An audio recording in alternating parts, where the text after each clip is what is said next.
برطانیہ نے تاریخ کے اس خوفناک زوال کے بعد 4 بڑے فیصلے کیے۔ پہلا فیصلہ پروٹوکول کا خاتمہ تھا۔ برطانیہ نے لوگوں کے درجے ختم کر دیے۔ آج برطانیہ میں شاہی خاندان موجود ہے، لیکن ان کی شہنشاہیت صرف محل تک محدود ہے۔ یہ لوگ جو ہی محل سے باہر آتے ہیں، عام برطانوی لوگوں اور ان میں کوئی فرق نہیں رہتا۔ انہیں بھی سڑک پر روکا جاتا ہے، ان کا بھی چالان ہوتا ہے اور انہیں بھی عدالت میں پیش ہونا پڑتا ہے۔ وزیر اعظم اور وزراء بھی عام شہریوں کی طرح سڑکوں پر پھرتے ہیں۔ یہ عام ٹرینوں اور بسوں میں سفر کرتے ہیں، عام جہازوں کی اکانومی کلاس میں سوار ہوتے ہیں۔ برطانیہ کے وزرائے اعظم 282 سال سے 3 بیڈ روم کے گھر 10 ڈاؤننگ اسٹریٹ میں رہ رہے ہیں۔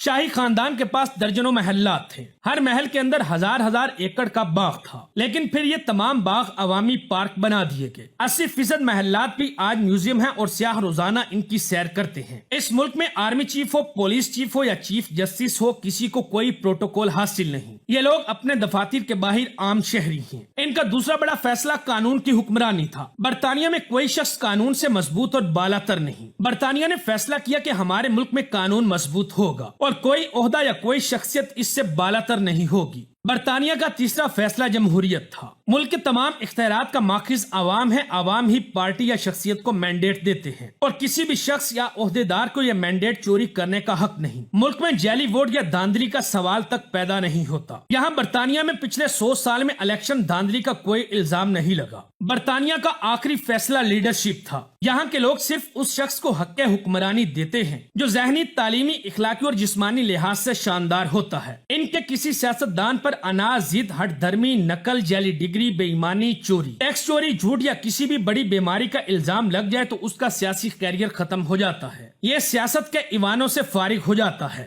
ناظرین، یہ وہ 4 فیصلے ہیں جن کی وجہ سے تاج برطانیہ صرف برطانیہ بننے کے باوجود دنیا کی 5ویں سب سے بڑی طاقت ہے اور دنیا بھر کے حکمران برطانیہ کے وزیر اعظم اور ملکہ سے ہاتھ ملانا اعزاز سمجھتے ہیں۔ کیا آپ کے وزیر اعظم نے اس منظر سے کچھ سیکھا؟ میرا خیال ہے نہیں سیکھا، کیونکہ ہمارے ہاں کسی حکمران نے آج تک ان مناظر سے کچھ نہیں سیکھا۔ یہ لوگ سیکھ سکتے تو آج اس ملک کی یہ حالت نہ ہوتی۔ یہ لوگ آج بھی جگنی کے اس پروٹوکول سے باہر نہیں آئے جس کو برطانیہ نے دوسری جنگ عظیم کے بعد مکمل طور پر ترک کر دیا تھا۔ ہمارے آبائی ملک میں آج بھی کرسی نشین اور سفید پوش موجود ہیں۔ پوری ریاست انہیں سیلیوٹ کرتی ہے اور یہ لوگ جب تک سسٹم کا حصہ رہیں گے، ہم اس وقت تک زوال کے عذاب سے نہیں نکل سکیں گے۔ میرا دعویٰ ہے ہمارا وزیر اعظم جب تک 10 ڈاؤننگ اسٹریٹ جیسے 3 کمروں کے مکان میں شفٹ نہیں ہوتا اور یہ اپنے ہاتھ سے دروازے نہیں کھولتا، ہم اس وقت تک جگنی کے دور میں زندہ رہیں گے۔ ہم پر اس وقت تک اس بلیو بک کی حکومت رہے گی جس نے برطانیہ جیسی سلطنت کو تباہ کر دیا تھا۔ بدلنا صرف سیاست دانوں کو ہی نہیں بلکہ ہمیں بھی اپنی سوچ بدلنی ہے۔ ویڈیو اچھی لگے تو دوستوں کے ساتھ فیس بک، واٹس ایپ اور دیگر سوشل میڈیا سائٹس پر بھی شیئر کریں۔